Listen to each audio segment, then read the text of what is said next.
ఒక్కొక్కరికి ఒక పోరాటం పెడతాడు. స్త్రీలకైతే యవనస్తులకైతే అబ్బాయిని తీసుకొస్తాడు, యవనస్తులకైతే ఆడపిల్లని తీసుకొస్తాడు. హలో, పడిపోకండి, వింటున్నారా? ఆ మత్తులో పడిపోకండి, ఆ మోజులో పడకండి, వింటున్నారా? చాలా జాగ్రత్తగా ఉండాలి, మన కళ్ళు చాలా జాగ్రత్తగా ఉండాలి, ప్రత్యేకంగా కనపడాలి మనం. ఎందుకంటే మనం ఎవరి బిడ్డలం? దేవుని బిడ్డలారా, చెల్లెళ్ళు, ఎప్పుడు మనం దేవునికి ఇష్టమైన వారికి కనపడాలి. ఇష్టమైన వారిగా ఉండాలి అంటే ప్రత్యేకంగా కనపడాలి, ప్రత్యేకంగా ఉండాలి. ఇప్పుడు సింపుల్ మాట చెప్తాను. క్రైస్తవుడుగా మనం ఉన్నాము అంటే, దేవుని బిడ్డగా మనం ఉన్నామంటే, మొదటిగా మనలో కనబడాల్సిన అనుభవం ఏంటంటే ప్రత్యేకత.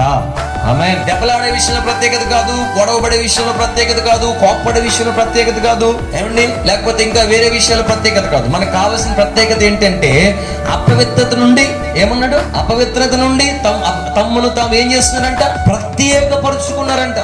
అపవిత్రతను ప్రత్యేకపరుచుకున్నారంట. అంటే ఏది అంటించుకోకూడదు, లోక సంబంధమైన ఏది, ఏ ఆలోచన మనలో రానియకూడదు.